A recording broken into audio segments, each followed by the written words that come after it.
প্রিয় দেশবাসী, আসসালামু আলাইকুম।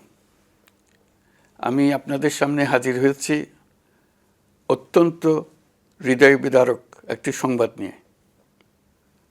সিঙ্গাপুরে চিকিৎসাধীন জুলাই গণঅভ্যুত্থানের সম্মুখভাগের অকুতোভয় যোদ্ধা ও ইনকলাব মঞ্চের মুখপাত্র শরীফ ওসমান হাদী আর আমাদের মাঝে নেই। ইন্না লিল্লাহি ওয়া ইন্না ইলাইহি রাজিউন। কিছুক্ষণ আগে সিঙ্গাপুরের পররাষ্ট্রমন্ত্রী ভিভিয়ান বালাকৃষ্ণন আমাকে টেলিফোনে এই হৃদয় বিদারক সংবাদটি জানিয়েছেন। ফেসিবাদ ও আধিপত্যবাদ বিরোধী সংগ্রামের এই অমর সৈনিককে মহান রাব্বুল আলামিন শহীদ হিসেবে কবুল করুন, এই দোয়া করি। আমরা সবাই মিলে এই দোয়া করি। শরীফ ওসমান হাদীর এই অকাল মৃত্যুতে আমি গভীর শোক ও দুঃখ প্রকাশ করছি। তার প্রয়াণ দেশের রাজনৈতিক ও গণতান্ত্রিক পরিসরে এক অপূরণীয় ক্ষতি।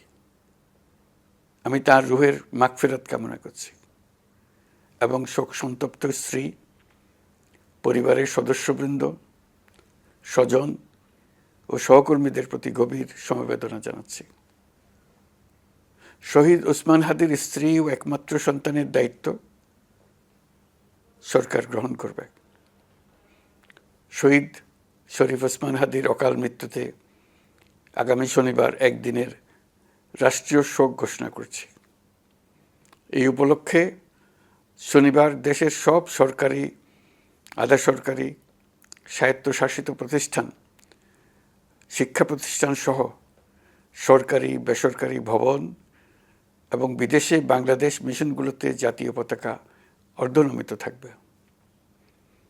একই সাথে আগামীকাল শুক্রবার বাদ জুমা দেশের প্রতিটি মসজিদে শহীদ ওসমান হাদীর রুহের মাগফিরাত কামনায় বিশেষ দোয়া ও মোনাজাতের আয়োজন করা হবে।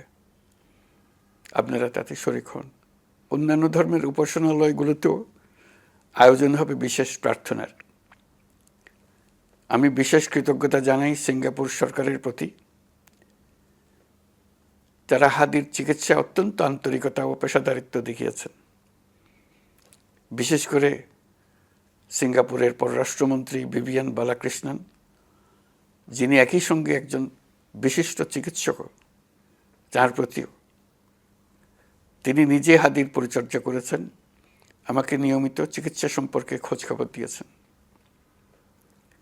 এই নৃশংস হত্যাকাণ্ডের সঙ্গে জড়িত সকল অপরাধীকে দ্রুত আইনের আওতায় আনা হবে এবং তাদের বিরুদ্ধে সর্বোচ্চ শাস্তি নিশ্চিত করা হবে। এ বিষয়ে কোনো ধরনের শৈথিল্য দেখানো হবে না। বিপ্লবী রক্তে উজ্জীবিত এই তরুণ নেতা ওসমান হাদী ছিলেন প্রতিবাদের অনন্য প্রতীক। তার কর্মের মধ্য দিয়ে তিনি শুধু প্রতিবাদ নয়, দেশপ্রেম, ধৈর্য ও দৃঢ়তার অনন্য দৃষ্টান্ত রেখে গেছেন। আমি দেশের সকল নাগরিকের প্রতি আন্তরিক আহ্বান জানাচ্ছি, আপনারা ধৈর্য ও সংযম বজায় রাখুন। আইনশৃঙ্খলা রক্ষাকারী বাহিনী ও সংশ্লিষ্ট সংস্থাগুলোকে পেশাদারিত্বের সঙ্গে তদন্ত কার্যক্রম পরিচালনা করে সুযোগ দিন। রাষ্ট্র আইনের শাসন প্রতিষ্ঠায় সম্পূর্ণরূপে প্রতিশ্রুতিবদ্ধ। আমি আবারও স্পষ্টভাবে বলতে চাই, ওসমান হাদী ছিলেন পরাজিত শক্তি ফ্যাসিস্ট সন্ত্রাসীদের শত্রু। তার কণ্ঠ স্তব্ধ করে বিপ্লবীদের ভয় দেখানোর অপচেষ্টা সম্পূর্ণভাবে ব্যর্থ করে দেন। ভয়, সন্ত্রাস কিংবা রক্তপাতের মাধ্যমে এদেশের গণতান্ত্রিক অগ্রযাত্রা কেউ থামাতে পারবে না। আমরা এখন গণতান্ত্রিক উত্তরণের চূড়ান্ত পর্যায়ে উপনীত হয়েছি। শহীদ হাদী ছিলেন এই প্রক্রিয়ার অবিচ্ছেদ্য অংশ। তার একান্ত ইচ্ছা ছিল আসন্ন নির্বাচনে প্রতিদ্বন্দ্বিতা করে নতুন বাংলাদেশ বিনির্মাণের পরবর্তী ধাপে সক্রিয় ভূমিকা রাখা। অত্যন্ত দুঃখের বিষয়, তার এই মহতী ইচ্ছা অপূর্ণ রয়ে গেল। তার স্বপ্ন বাস্তবায়নের দায় আজ সমগ্র জাতির কাঁধে ন্যস্ত। আগামী দিনগুলোতে আমাদের সবাইকে ধৈর্য, সংযম, সাহস ও দূরদর্শিতার সঙ্গে এগিয়ে যেতে হবে, যাতে নির্বাচন ও গণতন্ত্রের শত্রু ফ্যাসিস্ট সন্ত্রাসী অপশক্তিকে চূড়ান্তভাবে পরাজিত করা যায়।